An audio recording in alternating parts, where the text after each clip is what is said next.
Okay. Hello, good afternoon, and welcome to this activist live stream by United. My name is Deborah Barletta, and I'm creating the campaign for this year European Action Week Against Racism that, like every year, United is doing. So thank you very much for being here. If you're following us, it's Friday afternoon. We know it's not ideal, so thank you very much. But for us, it's very important to have these moments because, as you may or may not know, United is a 30 years old pan-European network against racism, fascism, and nationalism, and as such, gather the energy of its network around special occasions to raise the voices of anybody who cares about anti-racism and for raising the voice of human rights. And as you know, on 21st of March, traditionally, the United Nations have the International Day for the for the elimination of all forms of racial discriminations. And for this reason, around this day, we celebrate the European Action Week Against Racism, like many other organizations in Europe and beyond. And every year we choose a topic. And for this year, we chose a topic that we think is connected a lot with the root causes of racism. And I have the privilege for this year to have two amazing guest speakers, because even though we have amazing content and things to share thanks to our campaigns, the best part about our networks are the people who makes it. So to talk with us about this topic, this year's topics, we have Julie Ward and Shahab Saqib. Julie Ward is a British Labour politician and former member of European Parliament. And Shahab instead is an associate fellow of the Higher Education Academy, and they're both based in UK. So we have a kind of a UK panel for this activist live stream. And before we go on in the topic, I also want to stress that, you know, this activist live stream was thought to share with the network, with people following us, who are our main values of anti-racism, through the experience of people that work every day with this topic on the grassroots levels. And as I said, this year we decided to focus on biases because we are in 2023 and many people say, come on, we all know racism is bad, we shouldn't be racist. But truth is, we are very, very much surrounded by what are racist images, racist messages, racist stands, not only by extremist politicians, but in our everyday lives. We see racism taking place in forms of microaggressions or more or less violent attitudes that impact the lives of so many people in all the countries. I'm now currently based in Italy. I'm Italian, and you know, we have a pretty bad situation concerning racism. But same it's happening in France or in UK, like the country where our guest speakers comes from. So we really want to raise a little bit the awareness on this topic. So without taking so much of your time, I will now leave the word to them, and I will ask you first to Julie and then to Shahab. Since, you know, you're both experts and you have both, been working in the field of anti-racism, what is your experience, the story of your anti-racism activism, and if you want to share it with our network? So I will start with Julie, then I will leave the floor to Shahab, and thank you again for being here with us today.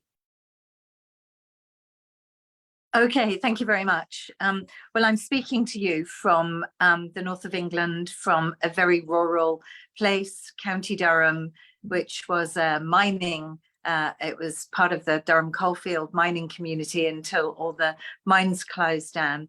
And it is traditionally an area where there isn't a lot of kind of ethnic diversity. And so my experience of living and working here, I moved here in 1985, 85, I think, 84, 85. And I came from Manchester, which many people will know is a very diverse city with lots of different kind of ethnic minorities there. And my experience in County Durham was that there was a lot of casual racism in pubs, clubs, in the playgrounds, mums chatting at the school gates. And I think it was because people weren't encountering diversity in their everyday lives like we were in Manchester. And actually what happened here in this part of the country was that it became a hotbed, a kind of center for extreme racist policies. So the British National Party, which is an extreme party, actually doesn't exist anymore, but it had a kind of cell based here in this county. And at the time I was working in arts and culture, using arts and culture for social change with the communities based here, mostly the young people. And I realized that what I needed to do was to give the young people in my youth theatre, the young people who are coming to my activities, I needed to expose them to diverse cultures. I really needed to do it. And so I started to bring artists from different cultures to work with the young people, to work with the communities, to work with their parents. And it's that work that was really transformational. So one project that we did was a project looking at the Ramayana, the story of the Ramayana, where we brought many Indian artists to come and work with us. And they didn't even live very far away. They just lived maybe 30, 40 miles away in Middlesbrough, which is a more kind of urban environment and does have a kind of Asian diaspora community. So I hadn't come very far to this rural area where I am now. And I can remember one child asking one of the Asian musicians, which aeroplane did you come on? Okay, and this guy had literally come 30 miles. And not only that, this guy was wearing a white sweatshirt and it actually said England on it. And this is really imprinted on my mind. So after we did that project, we actually won an amazing award for it. We won the Philip Lawrence Award, which is an award in memory of a head teacher in London who was stabbed in a racist gang incident. And I was really proud of the young people for actually just totally, being open to learning about other cultures. And it led to a whole load of amazing work with those young people. So I started to take them abroad. I started to do exchange projects through Youth in Action.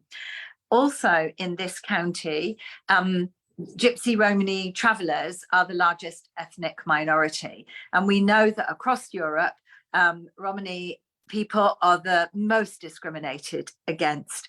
And here that discrimination was very, very obvious here in the UK. And so I also started to do projects with that community so that they could explore and tell the amazing stories from their culture. And then the next thing that happened is that we had quite a lot of Polish and Romanian people come to the region. They were doing jobs like taxi driving, and suddenly there was horrendous racism and awful kind of violent incidents because of the taxi drivers. And so then I did a piece of work in schools using forum theatre to look at different scenarios around bias, I suppose, which is what we're talking about. And they looked at somebody who was Polish, somebody who was an Armenian refugee, somebody who was Roma, and also somebody who was LGBT. And after I did that project, I just thought that every child in every school should be doing this kind of work, broadening it out to parents. And I felt a bit kind of helpless because it was just me in a small area here in the northeast of England.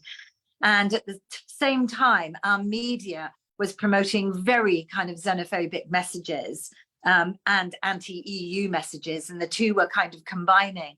And I just decided that it wasn't enough to continue being a cultural worker in my little backward area. What I needed to do was get political, and I needed to stand up for the things that I believed in. And I wanted to defend the social Europe that I believed was possible. And so that led to me then standing with a left progressive political party, putting myself forward for election on the basis of standing against racism. And I actually stood against a man called Nick Griffin, who was the leader of the British National Party. He had been an MEP up until the point where I was elected in 2014. And I am so proud that I kicked him out of the parliament because he had no place to be there to represent our country. Thank you very much, Julie, for this very passionate kind of overview. We have also a little bit of a history of a country like UK, starting from grassroots, and you also swifted from different political times, we can say. So it's very precious for us to know this insight, to go a little bit deeper into our topic. But from one perspective, let's go to another. So I will ask Shahab, which is said come from a different background that is more like academic, as I said, he's a scholar. So Shahab, also after listening to Julie, how would you tell the story of your anti-racism, how it developed during the years and where you're standing now? No, indeed. So I'm based in London, but my work is basically looks into discrimination law. So I'm a lawyer based in Pakistan, and I'm doing my research in the center of London at King's College London. But I was primarily concerned in the theoretical nature of how this racist ideology is constructed and understood across various platforms, which are sociological and cultural and legal in nature. And that's where academia comes in. And within the construction of law, I was looking at the categories, how different categories intersected with each other, and then they led to the conceptualization of different groups which were often not protected by law. And this is where I got my interest in. And in one of the projects in which I was working on looked into the conditioning of migrants, especially in the United Kingdom, and how the conditioning of migrants and the various characteristics that they were attached with were not considered as something which was racist in nature. That was just considered as something which was nationally different, which was xenophobic and not necessarily racist. And to a certain extent, law facilitated this epistemological construction, because law works in a way in which these categories are supposed to be independent from each other. So the national origin category has to be proved independently from something which is race. And I remember the work of Tendai Ikumi, which kind of points out that how they are inherently related to each other. So that was quite fascinating for me. And I started looking deeper into it. And then I started to trace the roots of this conceptualization. And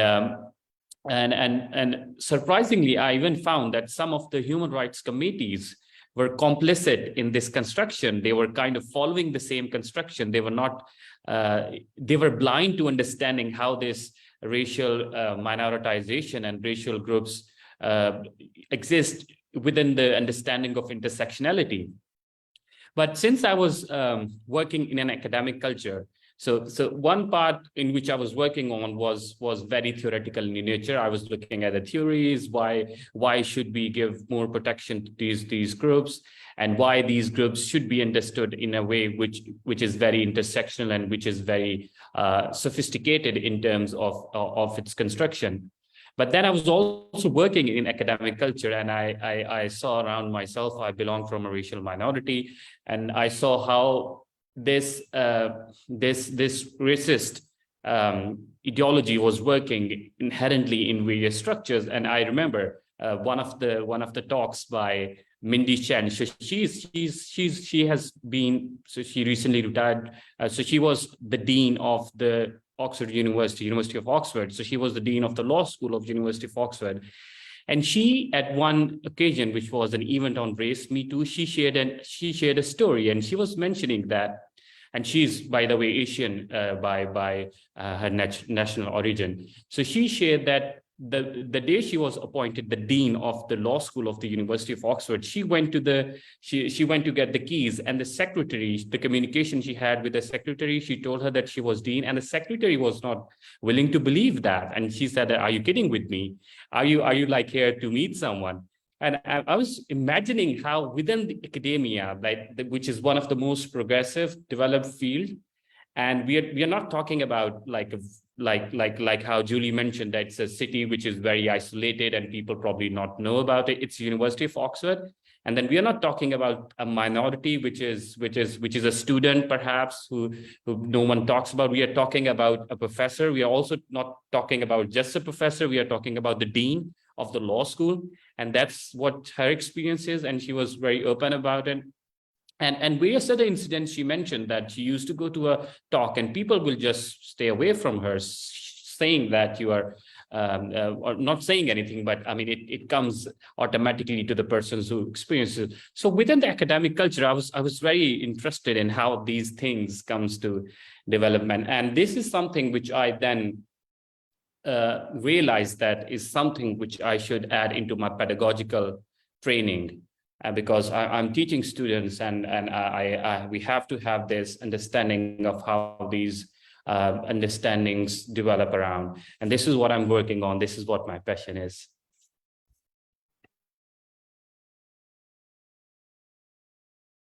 Thank you very much, Shahab.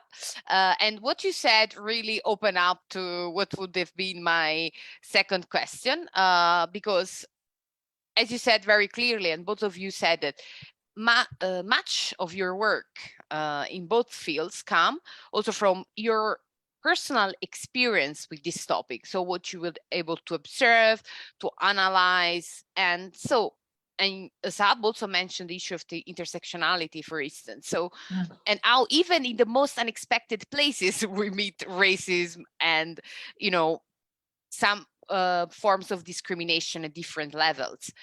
So my next question for both of you would be, as activists, did it happen to you that you faced directly certain forms of racism also from people you wouldn't expect, but also maybe sometimes in yourself in form of biases? So to phrase it differently, has it ever happened to you that you felt negatively biased towards someone because they belonged to a certain group, and then, you know, you suddenly realize it? And how did you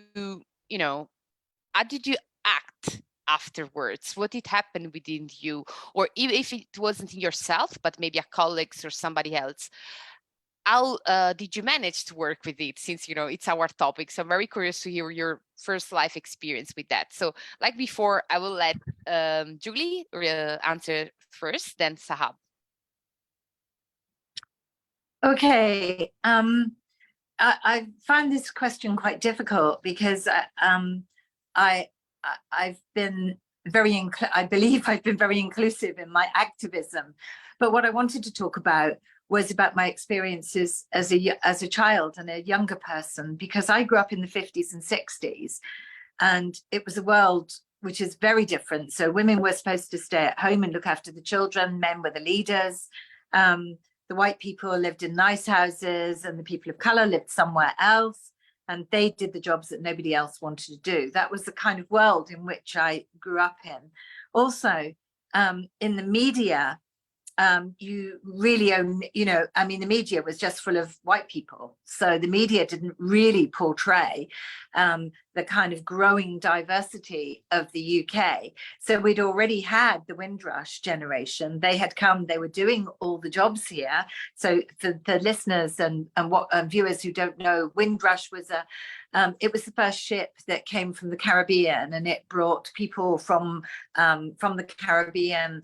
They were offered work here in the UK, and it has been in the public sphere and in the media and in politics recently, because all these people have been experiencing terrible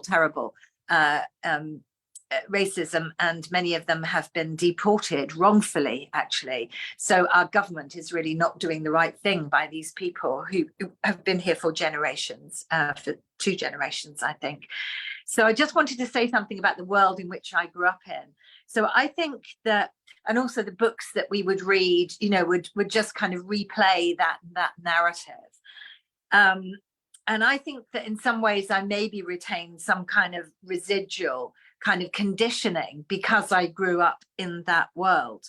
And I want to talk about it not in terms of racism, but just how it can limit you in other ways. So I'm a woman. I was a woman in politics. I was a woman business leader. And actually, I suffered from something called imposter syndrome because I grew up in a society where women were not supposed to lead. And I would often think, they can't possibly mean me. It can't be me. How could I do that? And I think in some ways, our childhood, our conditioning, our schooling is responsible for a lot of the behaviors that we then later have in life. And I think, you know, we might come to talk about that later in this conversation. Conversely, if you have contact with people who are different when you're a child, you have a very different kind of relationship. And the example I want to use here is disability. So my mum's best friends had a child who was learning disabled, and we played together. And I never thought that this girl, Yvette, was any different from me. So the interaction, the integration of children, being children together, playing, liking each other, you know, and enjoying each other's company meant I went on to work in the disability field, and I went on to be an advocate for people with disability, not speaking for them, but always trying to push against the boundaries in our society that said these people must be put away behind closed doors. Because some of the work, when I first went into that field, many of these people were locked up. They were in long stay institutions and they were shut away from society. So I just wanted to use that to explain that I think your formative experiences as a child are very, very powerful. And that is where we have to do the work that we do. So when I was thinking about your question, Deborah, because I did try and interrogate myself here, you know, have I ever kind of shown bias? And I think that my negative bias is usually political. For example, people who voted for populist right-wing parties. And it's easy to cast those people as dumb or stupid.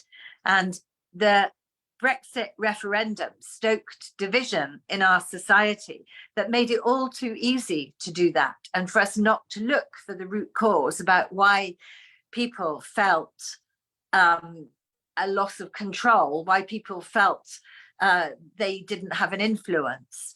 And there were a couple of kind of stereotypes that got used during, you know, in that period. And I mean, we're still living through it. We're still living through terrible times because of what the media did and what politicians did. But there were a couple of kind of stereotypes that came up.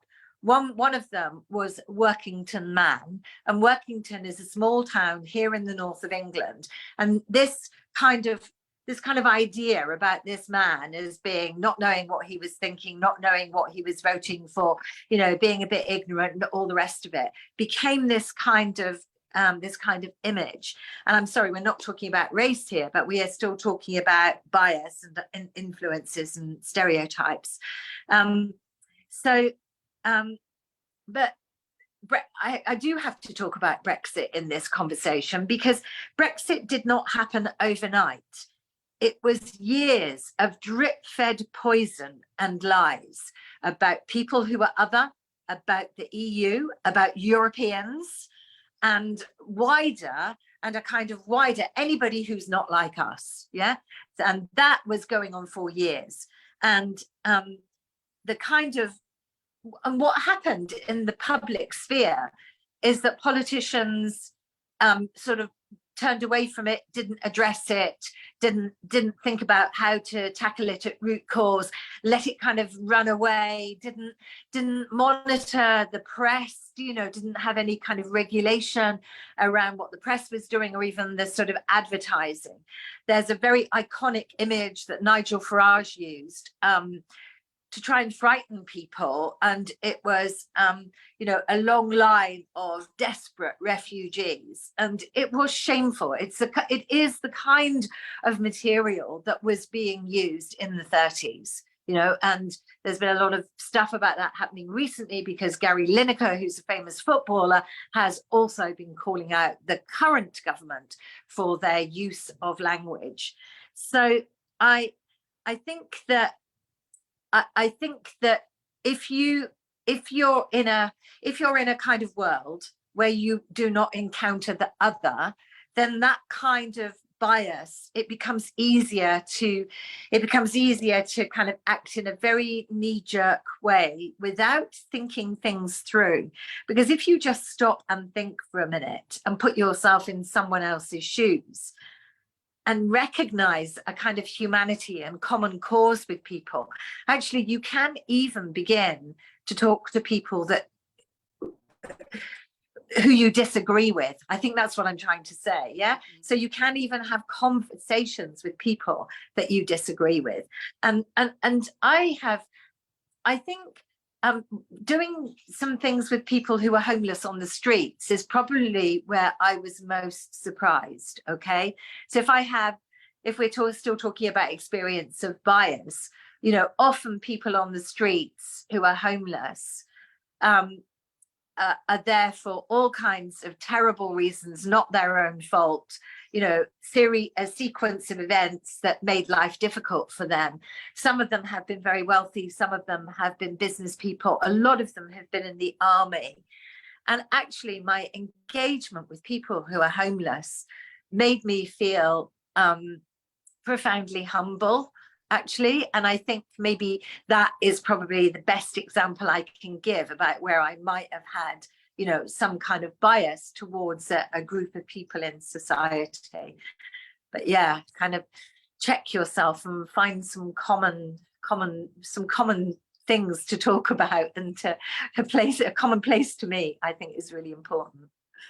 Thank you very much, Julie. And thank you because you touched upon a series of things that are very important. First of all, I think that mentioning class as one of the intersection is very important, because what you mentioned with what happened during Brexit, that the stereotypes against also people that voted pro without understanding things had a lot to do with also class, the people who are intellectual, those who are not, those who understand. A lot of bad things happen. And actually, as I said, I'm Italian and I was living in Brighton back then. That was the referendum. And I was one of those, you know, from poorer European country that went to UK. So I felt particularly targeted by those campaigns. And I ended up then leaving UK shortly afterwards, because I remembered, okay, maybe it's time, also for other reasons, but that certainly helped my things of, you know, not feeling so bad about leaving UK behind. And what you said again about the intersection of different things has a lot to do with bias and how we are brought up, because, you know, not necessarily belonging to one group or another like protects you for having certain biases. I mean, what is doing the actual UK government that is led by the, you know, by a person of Indian origin, which is Rishi Sunak, shows it, no? Or we have a woman, the first woman prime minister of Italy, which is not really feminist at all. So, I mean, again, there are many things and many levels at place. And what is very important, what you said at the beginning, how we are raised. For instance, as an Italian from the South, we have a lot of prejudice against Roma people, even though us from the South are the first that are discriminated from people on the North, just to make an example that is very national. And that's why I know the question asked can be a little bit complex, because we are raised in a way, especially in the Western societies, which it's difficult to confront ourselves with the things that we grow up in and that we need to unlearn. So that's why I did this question. So still on the topics about negative biases that you realize you have towards people, I also curious to hear about Sahab experience. So what is your experience with negative biases in yourself? Oh, well, negative biases. I think they're everywhere. So, I mean, one of the perks of living in a small city which is isolated somewhere, which has never been colonized, or even if it has been colonized, it has always remained isolated, is that, and if you grow up there, is that you never feel that it existed in that way. And the moment you move to a cosmopolitan city where you can see people with different colors, people with different, I mean, gender orientation and others and stuff, you start realizing that how things are structured around you. So what I'm saying is that I belong from a city back in Pakistan, and my most of the life that I spent was there, and I didn't know that these things ever existed. But my journey to London and it was good in terms of my academic career, but in terms of like how I realized that these stereotypes and biases was working in a society. So to say on one hand that we kind of we feel happy that the society is diverse. So we have employees which are of different color, and we have employees like we have a woman in our team. But you go out on the streets, you will see that if you move through a building, you will have the name of the CEOs and their pictures who are white. But then you will see that the guards are usually the people of color, right? And you go inside and you will see that the person who are working in the toilet, they are people of color. And you look at some other organization and you will see that when you talk about either the member who has to be at the high class, CEOs, et cetera, they will be usually the ones who are in power will be either men, or even if not, they will be usually white people. So how it was structured around you was quite, I mean, it started appearing on itself. One of the things which I found about, it's quite funny about British culture, is that these biases, if you want to learn them, I mean, everyone knows about the British drinking habits. So you go with them on a drink and these biases will automatically come out. Once they are drunk, they just say it right on your face.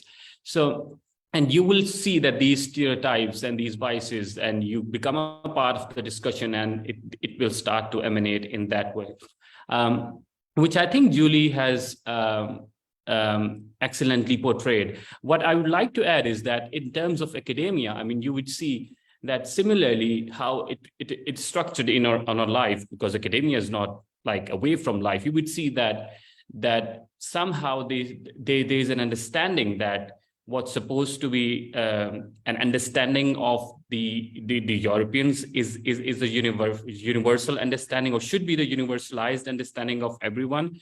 And they are the ones who can think about how lives are lived, or how cultures are understood. So, and this is something which is nowadays becoming very prominent, that the academia is itself very white-led field, and this comes quite often that I mean, I should share a story in which I was discussing something and I was making a point, and there were so many questions on that, and I was presenting one of my papers, and no one was willing to accept this as a form of an argument, and they suggested some changes. The next time I just found that various other Harvard professors have said almost the same thing. I just footnoted it and I went to the same discussion. I didn't change anything. There was nothing that was, I would say, significantly changed.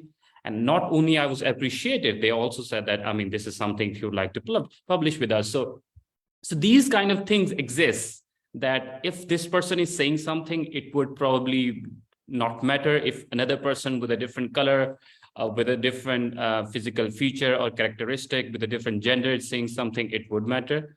And I mean, for me, it was my position because I belong from a racial minority. I have a beard, and after 9/11, I mean, this was one of the most, I mean, as Mindy Shen used to say, that she says that some of these characteristics are like a fart. Someone would do that, another one, others would just go away from it. She jokes around it. So it's just that you will walk around and others would just, and internally you will feel that what have I done, right? And what is there that I've done, which is giving me this sort of treatment. And then you live in a society in which you are contributing, right? You're working and trying to analyze their laws and their loopholes and trying to restructure their legal system. And then you have an immigration officer which says that in a recent statement, Suella Braverman said that deporting migrants to Rwanda is her dream and obsession. So language like that automatically, I mean, I was so much into my work, and the moment I heard that, for a few hours I couldn't do anything. And this reflects in human beings, because once someone informs you, it's just like you are three brothers or sisters, you're living in a family, and your father says that you do not belong to us, although I shouldn't use the terminology of a father, but it automatically it becomes a part of you, right? It's a trauma that you have to take forward. So, and this is everywhere. It's just that you have to have those lens through which you can see. And I can probably comment on that because I did not have those lens. And the moment I had those lens, you can't unsee it. And so it's everywhere, and it can be it's an experience. It's around you in conferences. It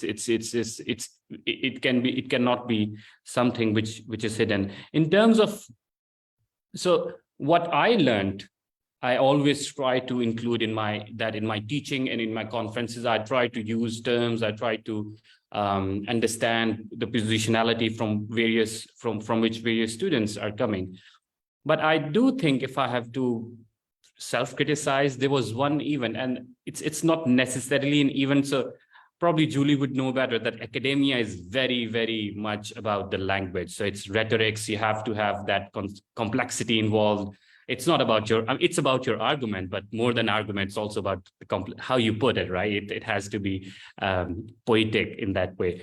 And there are students who struggle with English at the first place.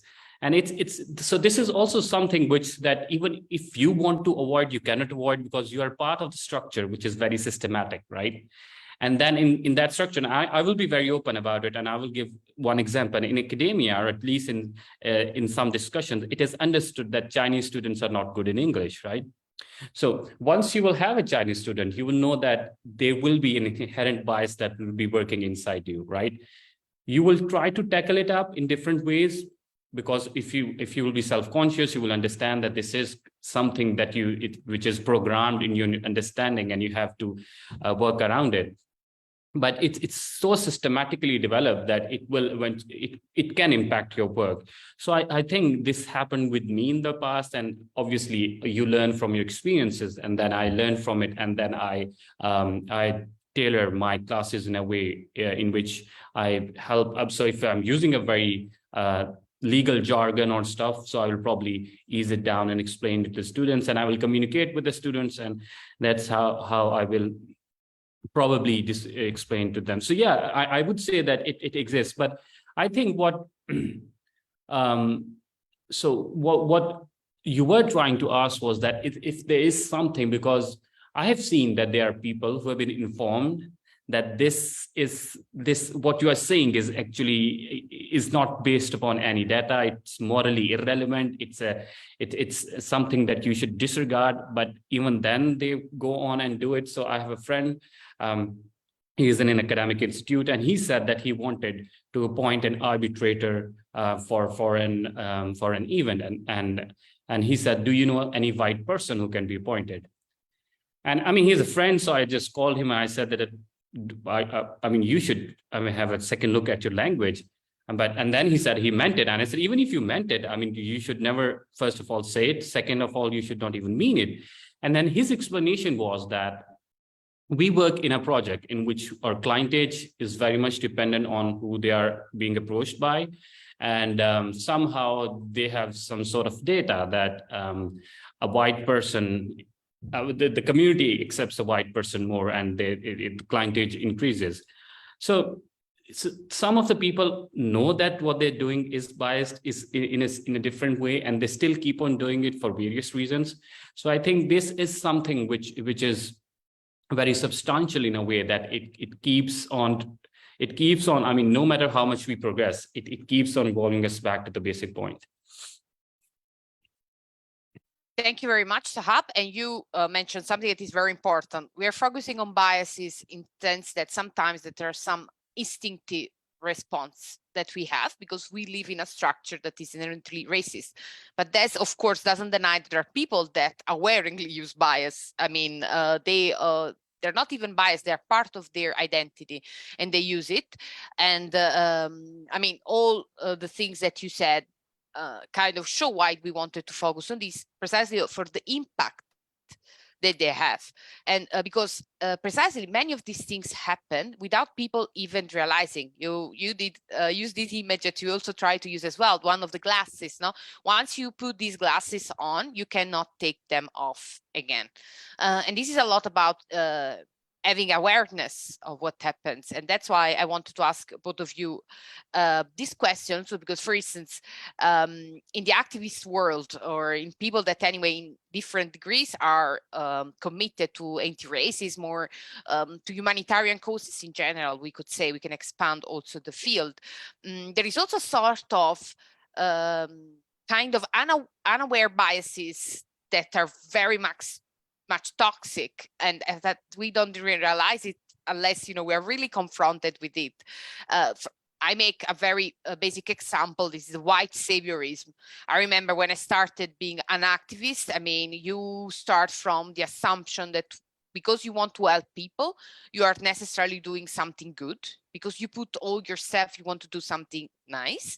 But if you do it without deconstructing the ways in which also Julie said that, not coming from school, the history books we grow up with, or the textbooks, the narratives, also you make the example, Shahab, of coming from maybe a small town where, you were raised in a certain way.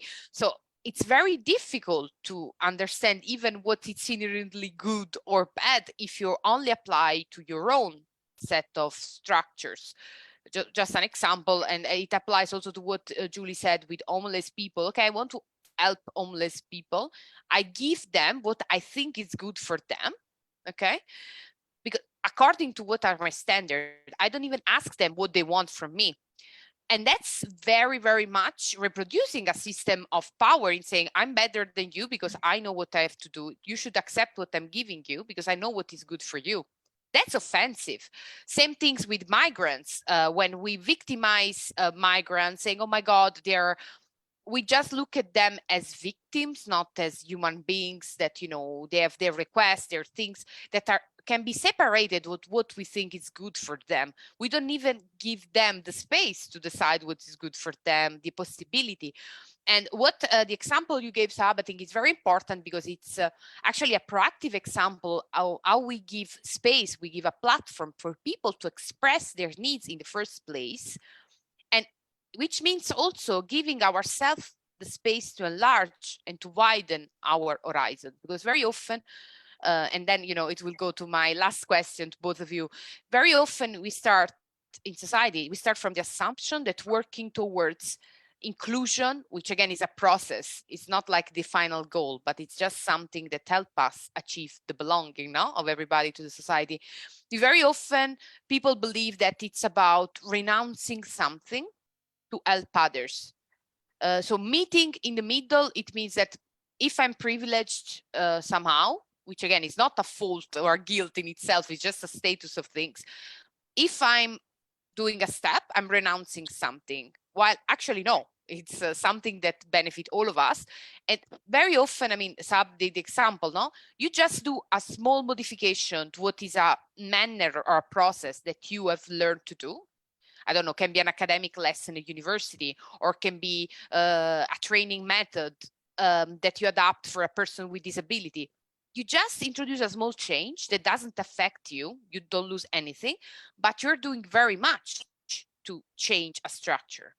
And very often people see this as a problem. They see it as something that is a burden, because we grow up with the thing that, giving to somebody means, kind of taking out something, while we are not giving anything. We're just slightly changing something that we're grown with. So sorry, I spoke a lot, but just to go to my next question, like, since we know now that our structures, our societies are inherently racist and xenophobic at certain degrees, okay? And again, we don't intend racism and xenophobia just black versus white, or I don't know, Catholics, Muslims, or I don't know, whatever, Roma versus UK people, wherever. I mean, it can be also within in groups of the same nationality. We see different kind of bases going on. So in your experience, if you would like to give some tips to younger activists that are now facing and putting on the glasses now, how do we unlearn certain things? How do we deconstruct the structure that affects so much our look at the world to really be people that are active in an equal way and respecting everybody and giving everybody the same kind of starting point? I know it's a complex question, but if you have, you know, again, like you did so far, use personal example, how did you deconstruct those things? How did you unlearn? So again, I will leave the floor to Julie first and then to Shahab. I think it's very important to check your privilege. You know, I'm white, and I'm British, and what comes, and I'm older.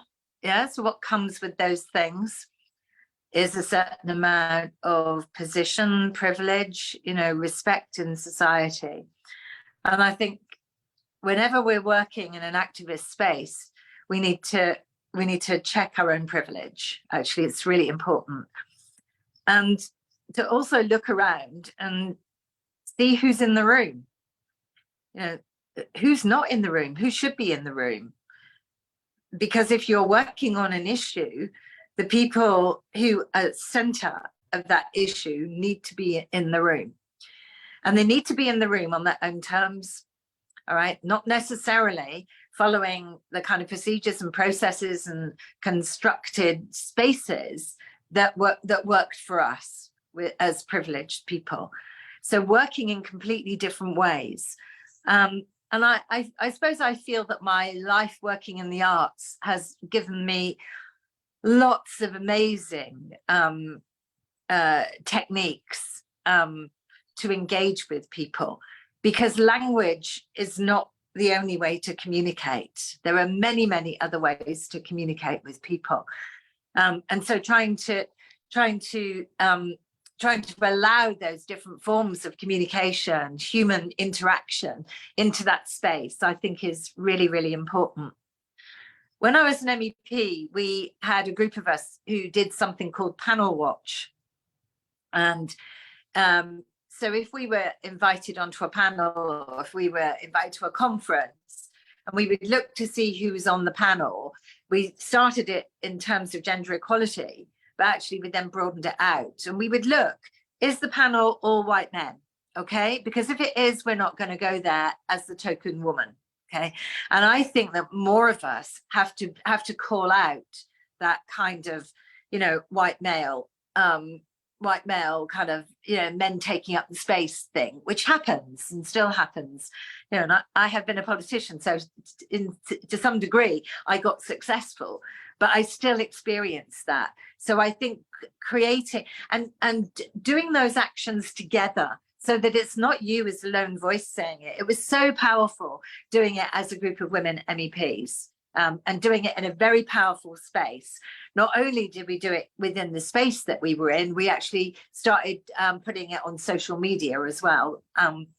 So I would say, you know, who's not in the room, and make sure that the people that whose issues you're working on are in the room, and giving platforms to people with lived experience is really important. So I'm currently a core member of a campaign group that's trying to shut down a detention center for women, which is one of the cruelest. It's a prison, frankly. It's, you know, these women, it's a category 3 prison, I think, is what it's equivalent to. It's been put here in the northeast of England, very far away from the support mechanisms that were set up for Yarlswood, which is another women's detention centre. It's far away from interpreters, it's far away from all the befrienders, from all the networks. And we are campaigning to shut this place down. And we're very aware that we need to refer all our strategies, all our kind of activities, we need to refer those to people with lived experience. So we've been really, we've reached out to organisations that are supporting women and refugees, particularly Women for Refugees Women is the organisation that we're working with most closely. So this is specifically a detention centre for women, and that is an organisation that is specifically supporting women who've been refugees and been in detention. And I think that our campaign is stronger for that. I think we as a group of activists are stronger for that. We've been campaigning now for 2 years. We are committed to campaigning until we shut this place down. It could take 10 years, but we are so determined. We demonstrate at the centre every single month. We also do other actions. We've been reaching out to people across the country to support us, and we're building an incredible campaign. But unless we continually checked in with people with lived experiences, I don't think our campaign would be as strong as it is, or that we would be as confident. So it's also about giving us confidence as well, that we stand together and always willing, you know, what we're trying to do is give the space to people with lived experience. The other thing I would say in everything is take an intersectional approach. Shahab already mentioned that. When I was working as an MEP, I did everything through a kind of looking at intersectionality. And it's not difficult to understand. And you need to understand it in the context of multiple discrimination, because the more different identities you have, the more discrimination you are likely to experience. And educate yourself. You know, I'm now in my 60s and I'm still learning. I'm learning about all sorts of amazing things because I'm working in these activist spaces with a whole range of people, including young students, academics, people from the health sector, people from trade unions, you know, people who are unemployed, who, you know, feel passionately about the issue. And I think that, you know, being in these spaces together, kind of, you know, because it's hard, it's tough. These campaigns are really tough at the minute in the UK, because the government is trying to shut us down, keep us quiet. You know, it's still playing the race card in terms of refugees. So yeah, educate yourself by being in contact with the other, but also look around at the different groups. I want to say a few more things before I finish. Be kind. Be kind to yourself, be kind to others. Okay, you can make mistakes, you know. At the minute, it's quite difficult for a lot of people understanding the kind of new world of gendered identities. You know, we're all getting used to he, she, they, non-binary. That's quite difficult for some people, you know, who are just coming into this world, and we shouldn't be slapping them down. We shouldn't be slapping down people, you know, who are not quite yet sure of the language to use. What we need to do is to be kind and to explain and listen. I actually think listening is a really underrated art. You know, open up the spaces for listening, for hearing, not just for speaking. Don't allow yourself to be provoked. We must not be the angry people, okay? We have to be the kind people. We need to work with hope in a positive way. And so if you feel yourself getting upset and angry, you need to walk away. You need to switch off your Twitter feed, okay? Just don't do that, because it uses up important energy, and we need our energy to fight the campaigns, not to be drawn into endless kind of, you know, loops of, you know, which is that's kind of what happens when people kind of troll you on social media, and you can be really drawn into it. Make activism fun and humane. Share food, share music, Okay, we do that at all our campaigns. And we are learning about other people's cultures through that. And it's beautiful and it makes us stronger as a group. When I was an MEP, I hadn't really encountered many people from the Muslim community. And every year I was invited to iftars, and it was the most beautiful experience ever. And I feel very lucky to have had those experiences. So accept the invitations that people will give you to learn about their culture and to share that. And then an argument, maybe, if you're working in politics or you're trying to change structures.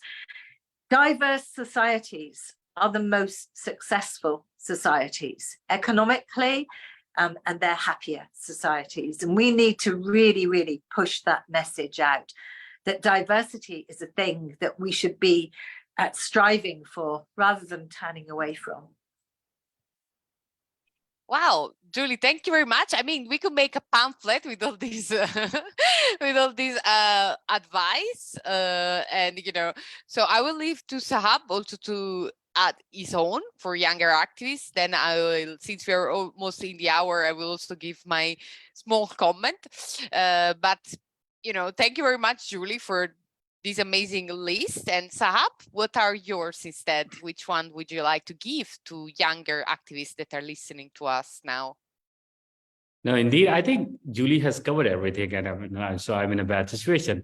But no, I mean, to start off, I would say that you have to be willing to learn, and this is the very obvious thing that came to my mind, but it is very significant as well, because I have seen that, and this comes to me in terms of my experience, and I teach teenage students as well, and I mean they are rebellious, they have their own energy which you would never have. So if you're not willing to understand how a different person is situated and how their experiences have been, you will probably never understand or never get to know what's out there and probably become accustomed to it. So this is the first thing. And the other thing I would say is that communication takes you a long way. So I think the most thing that I have learned about the people who have either have different cultures or coming from a different background is that I'm a very curious person. I would just go and talk with them, and you will realize at one point that, I mean, we are all human beings, right? So probably you are facing something in life which they are facing as well, and you will connect with something, and that will automatically build up a link. Julie mentioned something earlier, and that is, I know that, I mean, it can end up as bad, but I'm going to mention it again. And it is that sometimes you think that the persons who are not accommodating, who belong from, let's say, a conservative school, and they are fundamentally like that, they're created in that nature.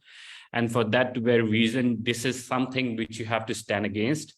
My standpoint is to communicate with them as well. And this is something which, I mean, there was recently an article written it was in Philosophy and Not in Law, that almost 90% of the scholarship in philosophy is progressive, and that the scholarship is something which is not appreciated. So I think otherwise. I think we should allow them to speak as well, and this is where we should come in and tell them that this is where you are wrong. And I have discussed this with various people who have, and this is where you will realize that sometimes people are just brainwashed. They just never know. And I have also, I mean, three of my very best friends, they moved from being a rightist to centrist, and from centrist to eventually they're now saying that we feel more like a leftist. They still don't call. So this is something which I would like to emphasize, that and by agreeing with whatever Julie said, and we're talking about biases here, so you will always have that inclination that these are the people which I have to talk with, and these are the people which are my boundary. you have to cross your own boundary and you have to step beyond it, because I think each person has a different boundary. Someone might have a xenophobic boundaries. For others, it might be LGBT. For others, it might be race or gender, whatever. So, and this is where you have to cross. And I remember one of the scholars once said that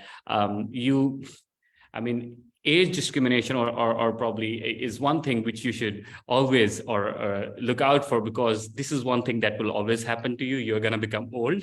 So you have to see that what other person, the situation that person is in, you can be in that situation as well. And this is what I bring in my scholarship as well in terms of migrants. And I think this is something which is almost consciously forgotten by the people who are living in Britain.